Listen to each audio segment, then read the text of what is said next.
แกงน้ำปูเนาะบางคนก็เอามาแกง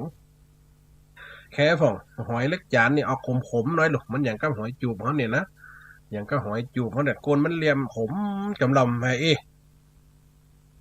กล้าห้ามชื่อป่าว่าพอบ่อเสียงชื่อป่าเมืองมีนักสาวนองสาละใสสัตว์อยู่เป็นตับซ้ำเป็นหนองกว้างกลางนามีเต่าตัวหนึ่งอยู่ตามป่าสา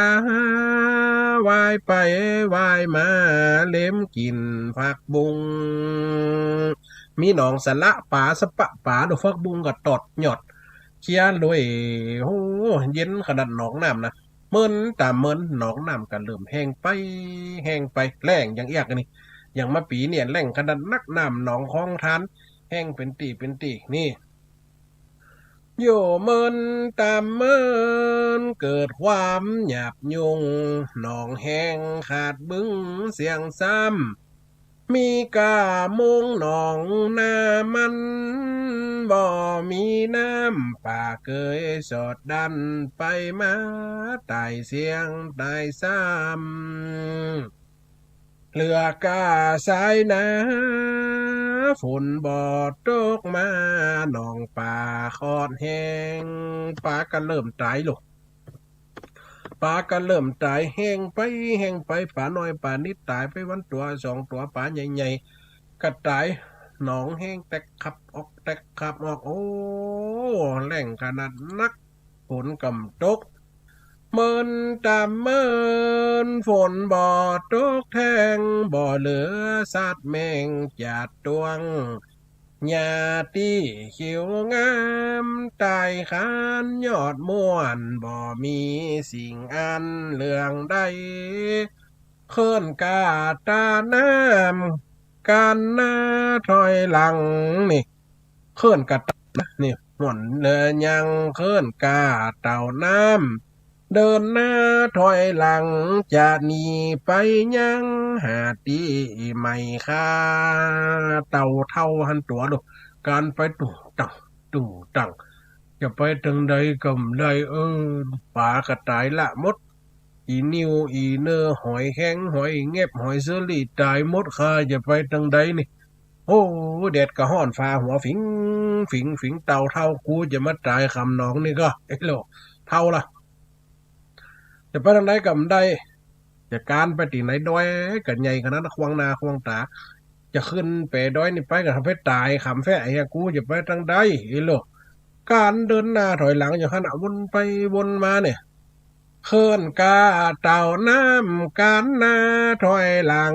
จะหนีไปยังหาตีไม่ค่าเดินอย่างโดยตั้งว่าซ้อตั้งหน้าหลังจากปบป่าบ่อน้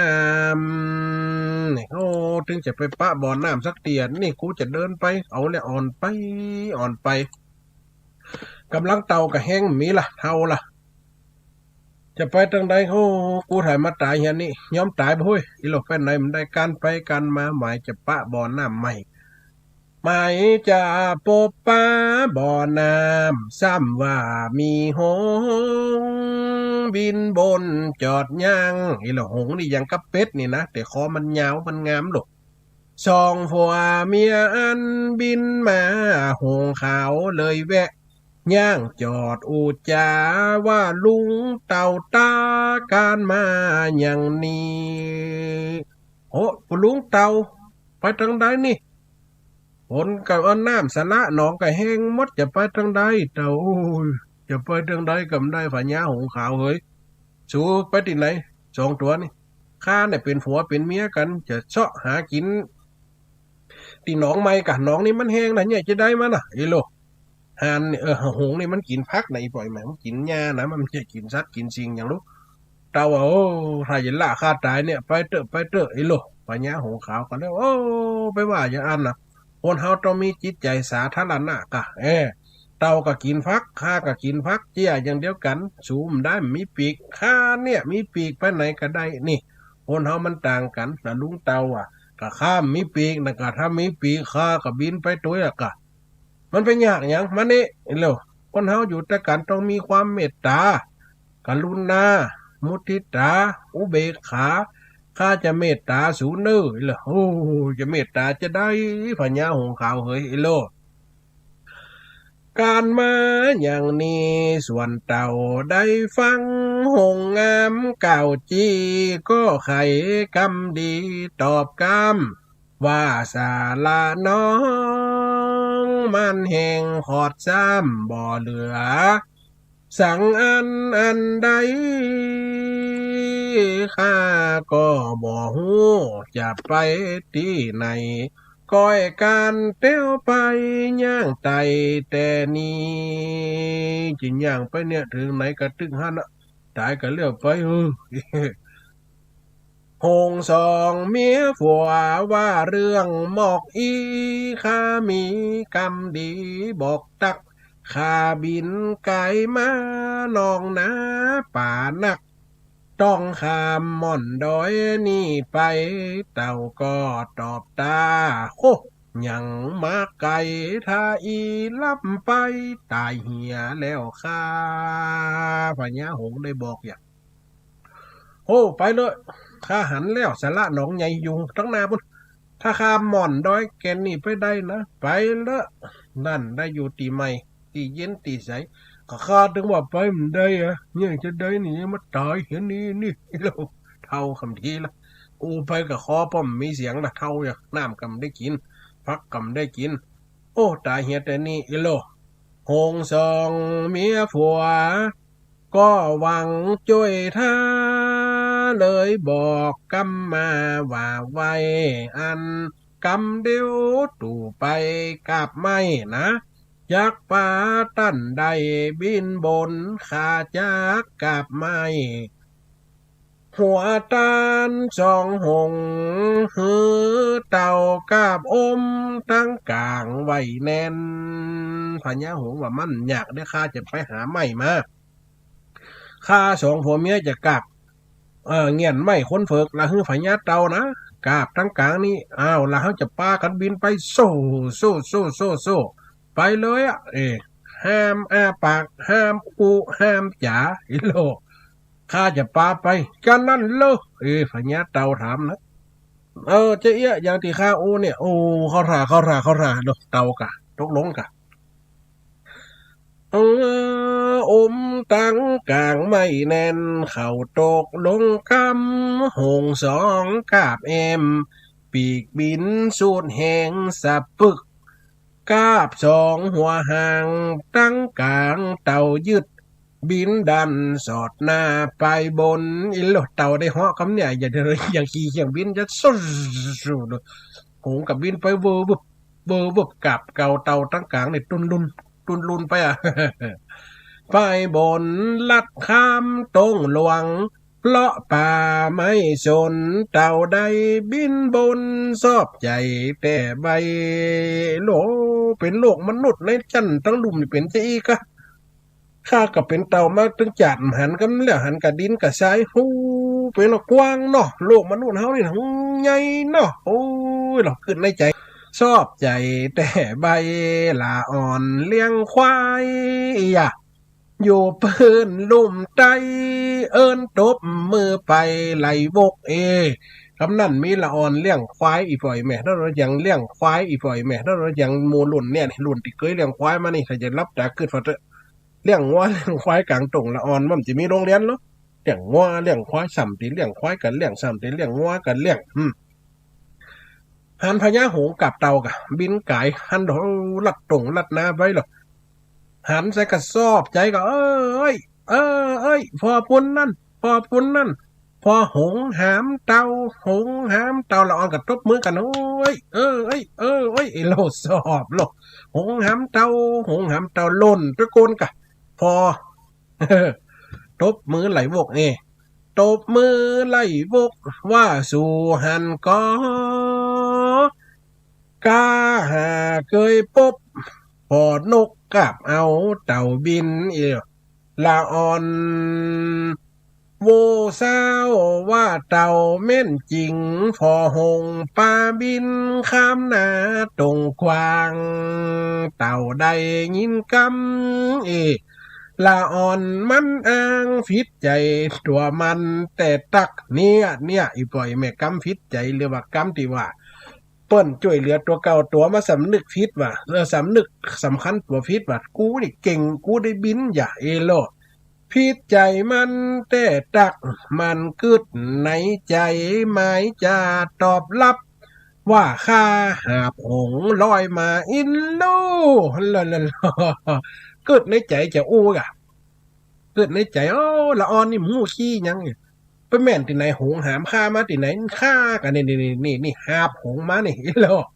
อย่างกับเพิ่นหาบบุ้งเนี่ยเนาะข้าอย่าหาบหงมานี่เด้อโลกึดแล้วละออนว่าหงหามเต่านี่มันแบบกลัวเสียศักดิ์ศรีตัวเก่าข้านี่หามหงมาอย่ากึดลืมคิงตัวจิบินแกได้ลูกกันนั่นอาปากกันนั่นผิดใจตัวมันแต่ตักมันกึดในใจไม่จะตอบรับว่าข้าหาหงลอยมาละอ่อนเอ้ยไปตามภาษาหงกาบเต่าป้าลอยบนใจเต่าซ้ำพิษใจโลจ้าเทียงจนได้ว่ากูหาไปหงตาปากลืมชิงตกลงจากฟ้าควายซ้ำแงนหน้าพอดีอยากกำนันปากลูกไปใจไหนข้านะหามหงจะหงหามห้าแล้วลูกปากลืมชิงปากชั่วจากไม่ลูกปากลุดจากไม่ควายอีปล่อยแม่ หัวกับควายเหลวฟอละออนจี้เนาะควายกับเหลวไม่เหวควายเงือ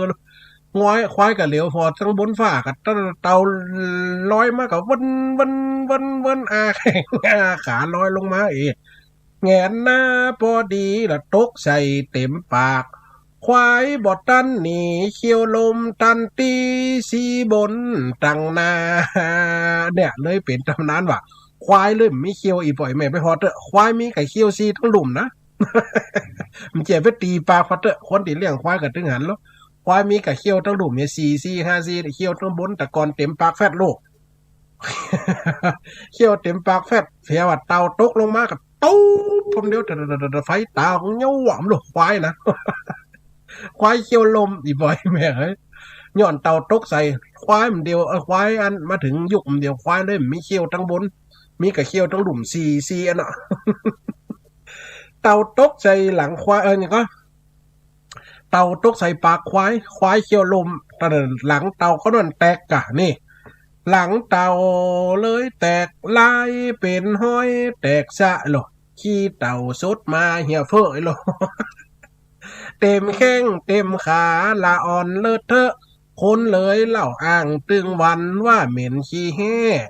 จังว่าเฮือกันว่าขี้เต่ามันเหม็นบอดเหม็นใบเนี่ยเลยกลายเป็นขี้เต่าแห่บ้านเฮาเลยว่ากันนะอ้าวเต่าตกลงจาก อากาศมาตกใส่ควายเขียวลมเลยไม่เขียวทั้งบนควายแล้วหลังเตาก็เลยแตกเป็นห้อยเลยแตกเป็นห้อยขี้เตากับสดกับปดเป็ดสดใส่แข่งใส่ขาสดใส่ขี้แห่ละอ่อนแต่แม่นขี้เตาเลยกลายเป็นขี้เตาทำเนี่ยหายานี่เนาะคนหน้าตาจัดงามขี้แห่แม่นี่ล่ะปูนี่นะหน้าตาจัดดีไอ้หรอขี้แห่เหม็นตึงเลยกลายเป็นขี้เตาแห่นะขี้เตาน่ะขี้แห่ขี้เตานั่นน่ะเม่นบ่เม่นใดไปฟอเขียวควายบาเดียวก็ได้มีกาตั้งในเต่านั้นตั้งนาที่มี3-4ลุ่มกำหมอกเล็มตื่นหญ้าบ่ได้หลังเต่าเลยแตกเป็นห้อยบ่หายเอามาเล่ายายไข้หัววันน้อยเต้าอี้ชูกันฟังก่อนและนายเฮ้ย อีบ่อยแม่ได้ยินได้ฟัง อันนี้เต่าหลังแตกนะควายเขียวลมขี้แห้เหม็นทิศละอ่อน ก็เลยเป็นติไปติมาเล่าให้ฟังไหนพ่อแม่นะโอ้ฮึไข่หัวมันได้เนาะได้ฟังตำวันหมอกยิ้มหมอกไข่หัวนี่มีแต่อีพ่ออีแม่ไปพอกะควายเคี้ยวทั้งน้ำจะมีลูก มีกะซีทั้งหลุมทั้งบนเตาแตกหลังเตาก็เลยเป็นแตกเป็นเสียงเป็นห้อยต่ำเดียวคนก็เป็นขี้แห่ต่ำเดียวอันนี้เป็นเรื่องตำนานติไปติมาติเหล่านะเฮ้ยอีพ่ออีแม่ได้ไข่หัวแต่หัวเล่นหัวเปิ้นเล่ากันมาจังอันเอามาเขียนเป็นข่าวให้ฟังแต่จุดสำคัญมันอยู่ไหนอีพ่ออีแม่ว่าเนี่ยคือคนเฮาลืมตัวเปิ้นช่วยเหลือตัวแต่ตัวถึงจะตายหั่นโลกูนี่เก่งอีโลอึดตัวพะยองตัวหนังแห้งเคยป้องหนังฟองเคยไก่อีหยาเปิ้นว่าเนี่ยก็ปากจะโอ้โหลดตัวโหลดออกใหม่มาก็วนเต้าไปโลดควายก็ได้ไปแหงนบ่ควายก็ไปแหงนหน้าพอจะเปิ้นเคี้ยวก็ได้นมขี้เต่าสดใส่ขี้แห่ละอ่อนเป็นขี้แห่ขี้เต่ามาต้มเดี๋ยวอีพ่ออีแม่ได้ฟังข้อคิดก็มีนี่เป็นข้อตลกก็มีมันจะเอามาว่าเล่นไปเลยเลอะเทอะนะอีพ่ออีแม่เอ้ยเนี่ยคือคนเนี่ยเขาช่วยเหลือเขาอุ้มชูเขาสุดท้ายเขาก็มาหักหลังเขาละตัวสุดท้ายมาคนที่เพิ่นช่วยเหลือเพิ่นกำช่วยตัวหำละวันหน้าวันตาไปขอความช่วยเหลือมันยากแล้วช่วยเหลือมาสักแต่เฮือล่ะช่วยมามันจะเป็นดีเล่าค่าเอาไปว่ามันดีมันดักอวดดีย่ำหัวลุบๆลับๆนี่มันคือตอนเมื่อตัวตุกเนี่ยมันดีเลี้ยงหมาฟอมดีตอมคนตุกไอ้โลกเลี้ยงหมาฟอมเป็นจะได้ตุยนี่ก็ไปอยู่ที่อื่นเหียมันจะเป็นหมาเฮาแต่เนี่ยตอมคนตุกยำตุกแล้วมันคืดกะโอ้ป่อแม่ไปเอาเป็นพระคุณพระเดชเป็นดีมีกินสำเร็จหน้าที่การงานมันจะง่อยมาพอเฮาก็เนี่ยคนเฮาเปิ้นว่าความลืมตัวลืมตนอัตตาก็คือตัวตนลืมตัวลืมตนมันเป็นใจอันอีบ่อยแม่นี่เป็นเตาหลังแตกขี้แห่กับเหม็น เป็นประเด็นมาอู้หือนี่ เล่าให้ฟังหน่อยอีบ่อยแม่นะมันเป็นจะอ่านไปนี่คือตำนานเล่าคือมันหมดอกหม่อนใจเล่าได้ก็มาได้ยังเล่าต้องมีธรรมะสาระเอามาแอบมาแฝงมาแกบตัวอีบ่อยแม่ได้ฟังหม่อนอกหม่อนใจนี่อันนี้เตาหลังแตกพ่อเหตุแห่งตัวเก่าบ่คิดว่าตัวไปมีพระคุณกับเปิ่นแต่เปิ่นมีพระคุณกับตัวคนเฮาจังลืมตัวจังลืมตนลืมในสิ่งที่ตัวเก่า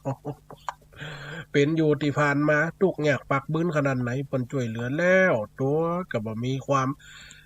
การุณเมตตาบ่มีความปรารถนาดีจะคืนสิ่งที่ตัวมีสำเร็จมาให้เปิ้นช่วยเหลือจนบ่มีหยังคนเฮานี่อีพ่ออีแม่ได้ฟังได้เป็นตำนานล็อกก๊อกแป๊กเอามาเล่าให้ฟังเนี่ยได้ฟังได้ธรรมะได้สาระโดยได้จุ่มเนื้อเย็นใจนี่จุ่มเนื้อเย็นใจฟังได้สาระเอาธรรมะแจงแถลงการฟังเป็นตำนานเล็กๆน้อยๆสิ่งนี้ถ้าเฮาเอามาเล่าก็จะหายไปเฮียกะนี่มันจะหายไปคนก็จะลืมเลือนไปนี่คนก็จะลืมเลือนไปอีป่ออีแม่คนเฒ่าคนแก่ได้ฟังไฟกำลังลักยิ้มลักให้หัวตีบ้านบนกะเนาะ ไฟกำลังยิ้มลักให้หัวตีบ้าน คนฟังรายการตะกี้หันโยมแม่อ้อยเบอร์โทรโชว์ขึ้นมากันตะกี้นะไอ้แม่ถ้าจะโทรเข้ามาตะกี้ห้องมันอันนี้ลูกบางเทีมันกับปิดกั้นเหรอถ้าว่าคนใดโทรเข้ามานะบางเทีมันกับตัดไปคนเดียวมันมือถืออาตมาภาพเพราะคนแต่ละคนมันโทรเข้ามานักมันจังหายอีบ่อยแม่ทำใจว่ามันได้ฮับแล้วมันหันได้ฮัลโหลโยมแม่วินเสริมงามฝนตกก็แม่ตั้งเมืองเสริมตกเจ้าตกก็ได้อยู่ตะเกียงมันลมด้วยนะท่านอาจารย์ตะกี้กระตกแล้วแม่ล่ะเจ้าตะกี้มันมืดตั้งเพไปแล้วมันล้มมันไหลหล่องโจไปพุ่นเงี้ยจะไหลมาตั้งเพกันไหลมาตั้งมันจะแล้วแน่ๆท่านอาจารย์จัดตัวแม่เลยแกเขาเล่นอย่างจ้าเต่ามันกลัวเสียท่าท่านอาจารย์เนาะนั่นน่ะคนเฮากลัวเสียท่าสุดท้ายมาเลยเลยเป็นห้อยฝังใจเลยตกลงไงกันแต่เจ้าแม่ควายนี่เริ่มมีเขี้ยวทั้งบนเนาะเจ้าควายเริ่มมีเขี้ยวต้มเดียวแล้วนั่นน่ะมีกับทั้งหลุมซีอินหรอเป็นตำนานเอามาเล่าไข่หัวหมกอมยิ้มเนี่ยแม่เอ้ ต่อความสุขต่ออายุคนเฮาสาธุแม่เด้อ เจ้าสาต้องเคยของเราได้ สาธุสาธุ ขอให้มีคิว สาธุเด้อโยมแม่เด้อ เจ้า ฮัลโหลโยมแม่บัวไข่ลักยิ้มฮานากา เจ้า ฮัลโหลแม่ไข่ ฮัลโหล ต้องแต่กังแต่ ดีเจ้ามาสักการเจ้า สาธุเสียงแจ๋วแจ๋วโลกมันน่ะเพิ่นโทรมาเป็นห่วงกันขอบคุณอย่าหนักอีแม่เด้อ พระอาจารย์เป็นไปได้พ้อง เปิ้นกระชาปนกิจไปแล้วแม่เปิ้นเผาไปตะวะก็ไปร่วมงานกันอยู่เผาไปตะวะ โอ้ย เปิ้นตายกาตี กินแล้ว เปิ้นตายกาตีมันยำได้คนเฮานะแม่มันถึงมันแล้วนะ โอ้ยเจ้า สาธุแล้วอย่าแม่นเด้อแต่ก็เลนว่าขี้แห่น่ะออกจากอันเตามากะ เจ้า ขี้เตาขี้แห่นี่ล่ะ แกยิ้มอยู่นี่ล่ะไอ้แม่ก็นึกถึงที่เป็นคนเป็นลมมันนั่น โอ้น่าเกินไป โอ้ย สาธุนะแม่เด้ออย่าหลอดปลอดภัยทุกเปิดตึงตัวสาธุ